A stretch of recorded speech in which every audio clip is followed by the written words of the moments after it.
my first step ever podcast, and I am Ishani Nigam, your host and producer of the podcast. This podcast is made for all the disruptors around the globe who know that they are made for something, for that one thing, but fear of embarrassment, fear of rejection, the fear of fear itself holds us back at some point in time. But hey, those are the only milestones that if we cross, we are there to take our first steps. So, welcome on this journey with me where I interview people from across the globe so that they can share their story, their challenges, and you know that even you can surpass yours. Well, what are you waiting for? Let's get started. Welcome on my first step ever. I'm so excited and thrilled that every time we begin this episode, we are blessed to have some amazing humans to chat to and understand their life. How did they take their first step and what really went behind making them who they are today? So, without further ado, please join me in welcoming Julia Melamed all the way from Australia. Hi, Julia. Welcome on my first step ever. Thank you so much, Ashani, for having me. I'm super excited, and hopefully I can bring something to your listeners, something that they can take away and maybe use. I am super keen to have you over here. From what I know a little bit about you, you are this amazing woman who is doing really great stuff out there for the people in Australia and for your society as well. And you're this torch bearer, and you have done so many different things in your life. But now, all that, it's like amalgamated to one point where it is helping each life to live their full purpose. And you're doing this through different means. But before we move on, I like to introduce you to my viewers today. So, Julia, she was born into a well known Jewish family where her father was prominent lawyer and her mother worked as a music teacher. Now, this is very interesting because we've been getting to know a little bit more about Julia while she was growing up and what really formed her mindset, her thinking, and what led her to be what she is, which is currently Julia holds a diplomatic position as the Honorary Consul General of Haiti in Australia.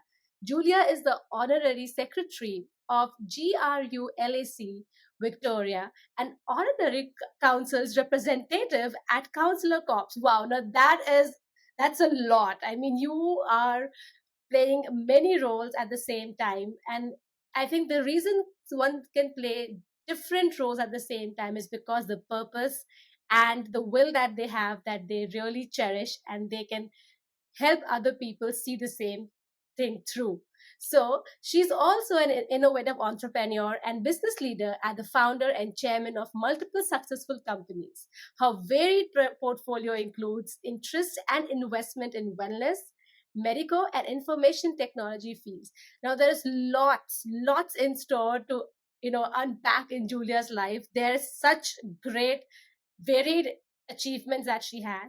But let us just go back to the very early days of Julia's life because I think that's where most of the magic lies and also once someone progresses in life. So, Julia, my first question to you, and I'm so excited to know, as we have just understood a bit that you were born to a very well known family of lawyer and a teacher. So what were your mindset back then while you were growing up among such distinguished people? Well, because we're talking about the third world country, I come from Uzbekistan. So, as anybody would know, with third world country, mindset can vary. Even though my father was a prominent lawyer, we were not rich. Our family was not rich. So, growing up, obviously, my father was very driven. My mother was an amazing support for him, but mainly the mindset of anybody who grows up in a third world country is pretty much survival. So it doesn't really matter what position you're in. It doesn't really matter where you are in life. Survival is what drives you on a daily basis. So that was the mindset pretty much of a lot of people around me. But the challenges, eventually they make you into who you are today. They build your character. They build resilience. This is something that we see, unfortunately, not a lot of these days. They build the drive, the desire to get somewhere. So that fire in you, I think that comes from that mindset. There is not to upset anyone and not to discount anybody's feelings, but there are no feelings of there's no time to be sad, depressed. There is only survival. There's fight, and it's a fight every day. So you don't really have time to relax too much into what am I feeling, and not necessarily a great thing, not at all. But it's at the same time, if you use it as the fuel to drive you, you can do some great things with it. Absolutely. And I think you have summarized it so well, Julia, because we whatever we see, that's what we start embedding in our, in our brains, in our system, in our emotions. And it's really interesting that even though you were going through a very challenging situation mentally, emotionally, seeing things around you, but you turned everything in a very positive light, and you only saw the focus that you had created, and you instilled those sort of that quality in yourself very early on. So it's quite an interesting situation, I would say. And I like to kind of, ask what one more question over here, because a lot of our listeners who are youth and probably who are in that situation, they are in a kind of a circumstance that is not really feeding to them the kind of world that they want to grow into. So how did you kind of turn those sort of emotions into a really strong, empowering emotion for yourself? If you can take us through that. That's a very interesting question. I think certain things you are born with. So I think that we come into this life as a soul with lots of different seeds, and then whatever surrounds you, whoever surrounds you, they water those seeds. So the seeds eventually they start growing, they start sprouting. So as long as the right seeds are watered, I think you're good. So obviously, it's very, very, very important to surround yourself with the right people. I think environment, obviously we have the nature, but we definitely have a nurture factor into building who we are and to becoming, really into becoming. And I'm still becoming and I'm still growing, and every day I'm changing. And every day I meet amazing people that water certain seeds in me, and they grow, and I didn't even know that I had it in me, certain things, how it comes up. So I think that it's very, very important to learn from find people that inspire you, and to learn from those people, to absorb some of the qualities and look at some of the qualities that you admire, your mentors, and then absorb those qualities, make them your own, nurture those qualities in you, cultivate those qualities in you. Eventually, as you collect the right set of qualities and as you collect the right set of attitudes and adopt certain things that will help you, that will shape you, and then slowly, slowly you start becoming the person that you aspire to be, that you want to be. You change yourself every day. It's a never ending. It's a never ending job, and it's beautiful and challenging and wonderful, but it just never stops.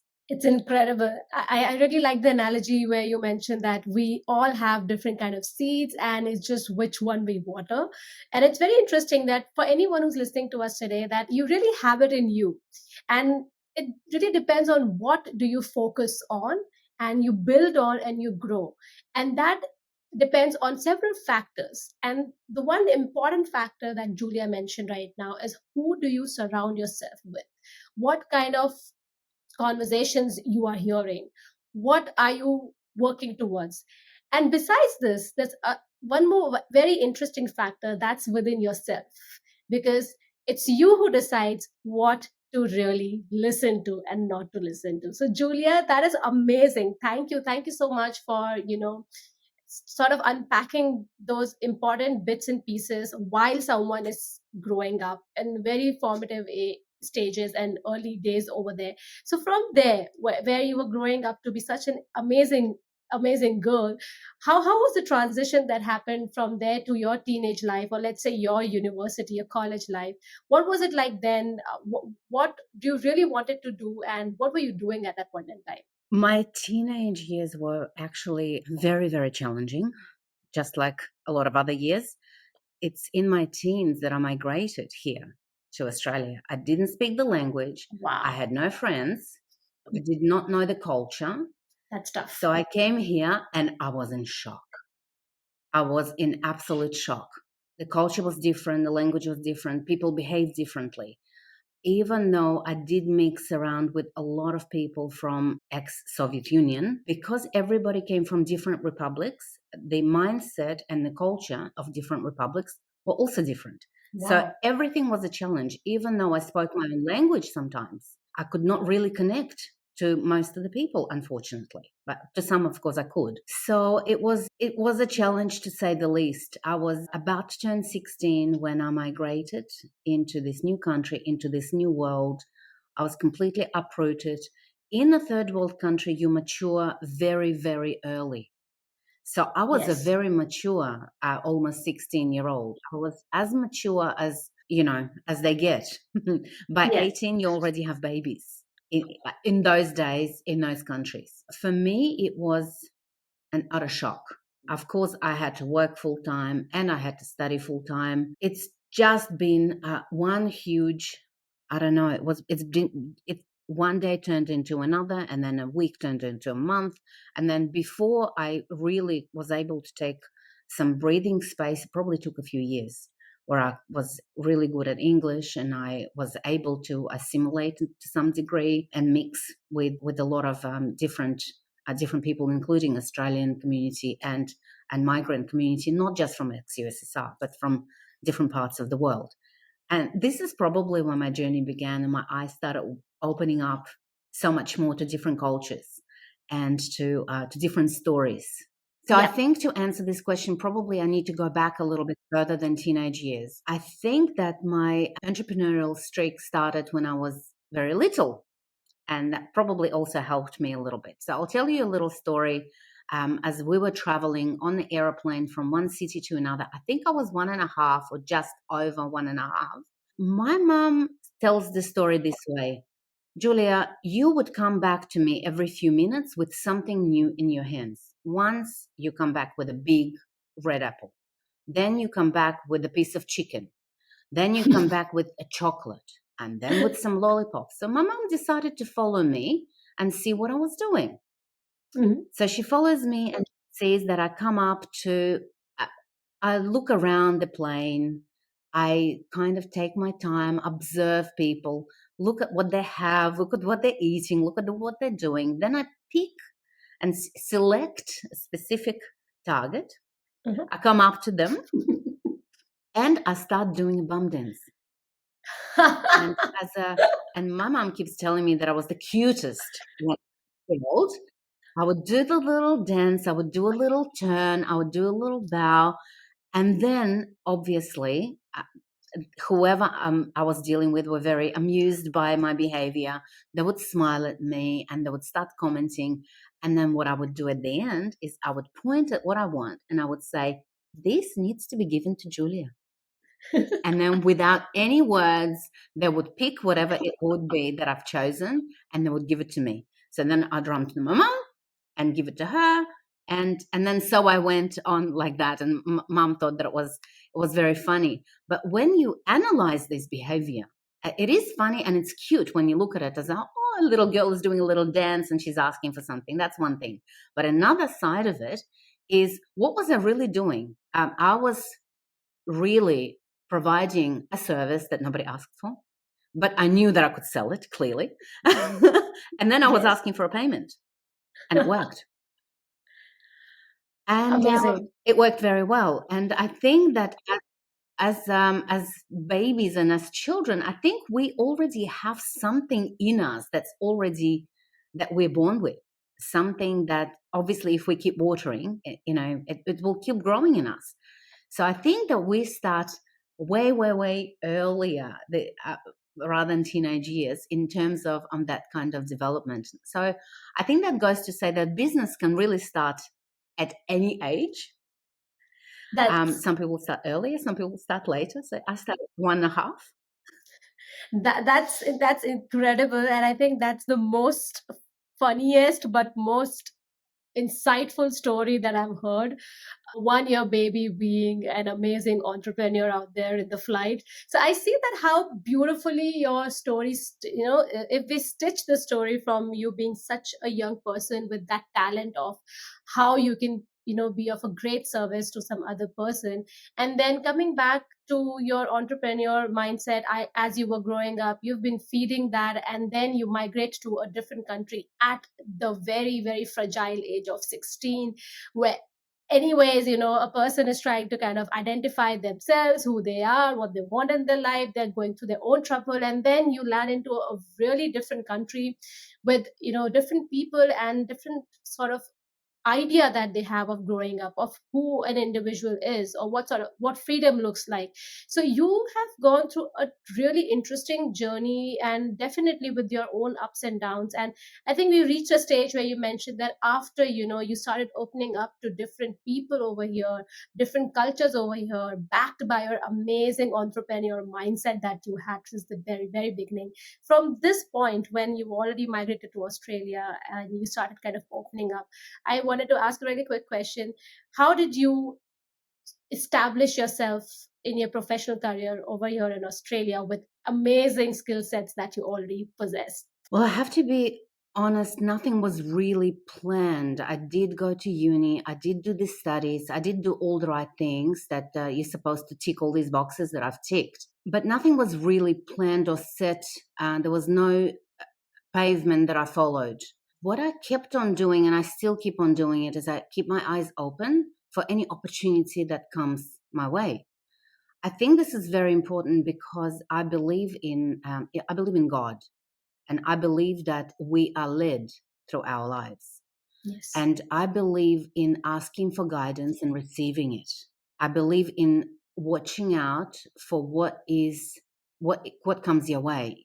When you keep your eyes open, when you ask for guidance, when you try and connect, really truly connect, and you have spiritual practices in place, you kind of see things come up, and you can see the opportunities that life or God or whoever believes in the universe that presented to you, and then it's up to you whether you want to take them or not.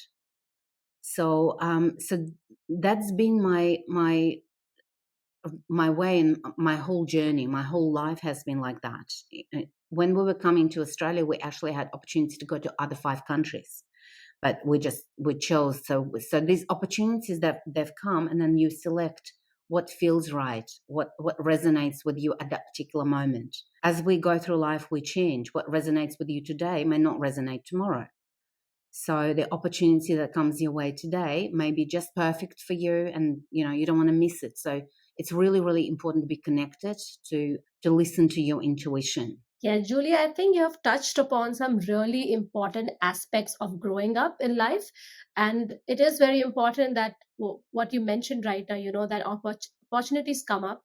And it's really who you have to kind of have really keen eye to understand, what really works out for you. And you also mentioned something very beautiful, which was about intuition.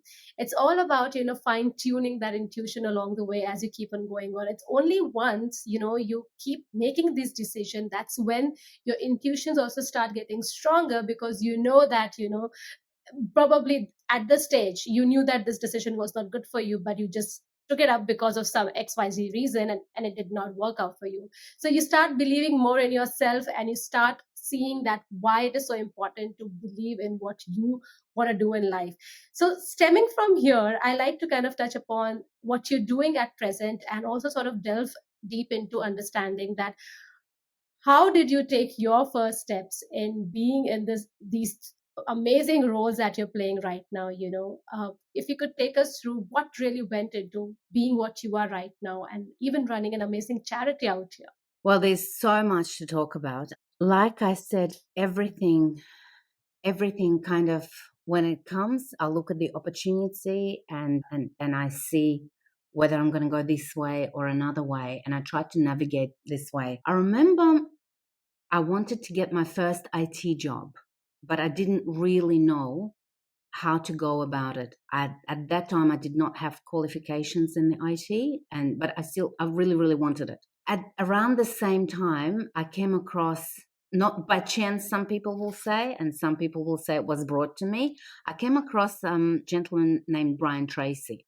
Some people who are my age may remember him. Some people will have to Google him. He wrote one of his books, was called Maximum Achievement. And I read that book, and I read it and it inspired me so much that I decided that I'm going to go for an interview for an IT position. And I went for an interview and I actually applied the techniques from the book. Not only I got the job, which was a shock to me because I had Incredible. no experience and I was very upfront. Not only I got the job, I actually got the pay that I asked for, which was a lot more than I was getting, and actually deep inside a lot more than I thought I was worth for no experienced girl. Wow. So I think that things like that, it's not even just the people that surround you, but it's the books that you surround yourself, it's the messages that you take, it's the messages that you use. So this was my first entry into the IT. I loved it, and I decided to do the studies, and then opportunities started to appear.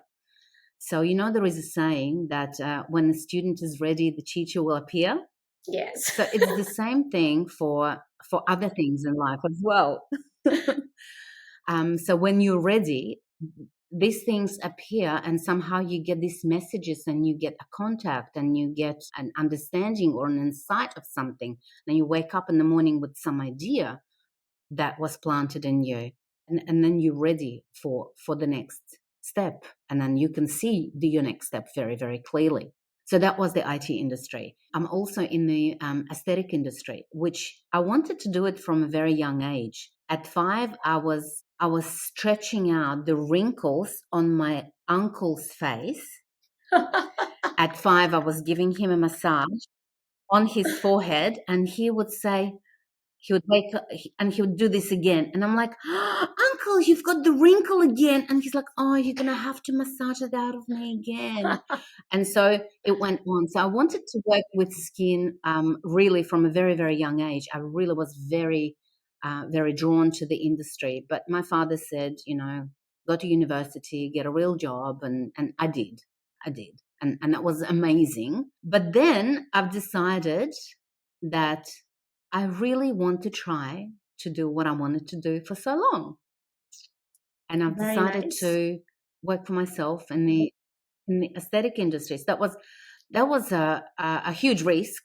Was a huge risk at that time. Mortgages were obviously different, and interest rates were different too.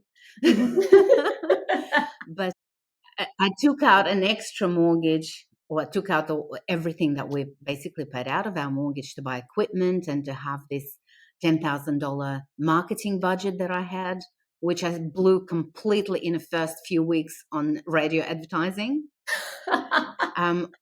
So, Incredible. but it worked. It worked. It worked. I was very fortunate. I was very blessed. And I still, funny enough, have my clients from all those years ago. I'm not going to say how many years, because then you're going to work out how old I am. You look amazing. So it really doesn't matter. You are amazing and you look amazing. So it doesn't matter. Oh, thank you. So yes, Thank you. Julia, I think as you are taking us through your first steps, and it's really interesting because I could resonate with you over there. Your story of when you read that book, and then something worked for you in your head, some seed was planted, and it was you who really made things happen. Even if you've read that book, it inspired you, but you took the action. You had the courage to go up there and apply, and I think that's where all the difference and the essence of making things happen lie.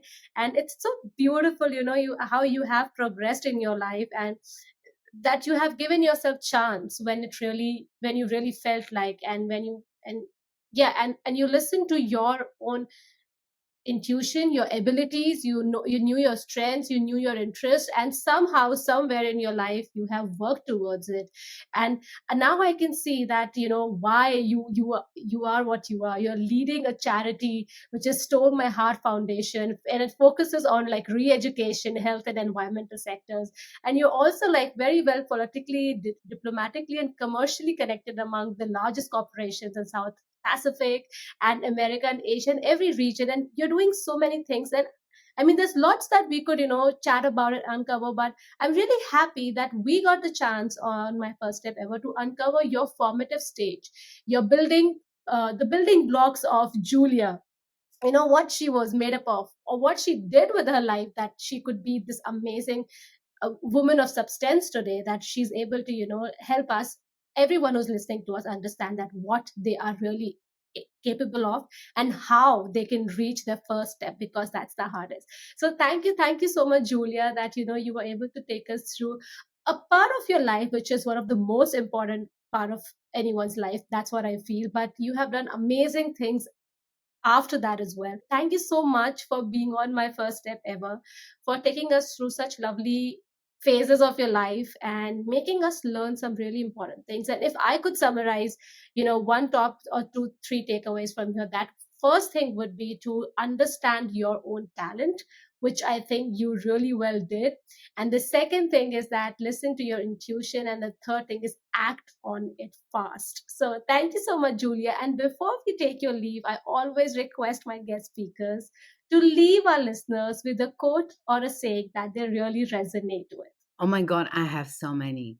Your favorite today, your favorite for So today. I think that what you want to do in life is something that captures your heart and soul.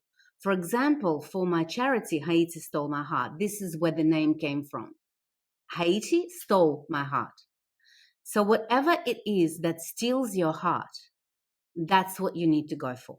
Very honestly, Julia, I actually thought that's such a pretty name, and it sounds like it's coming out of a Disney fairy tale.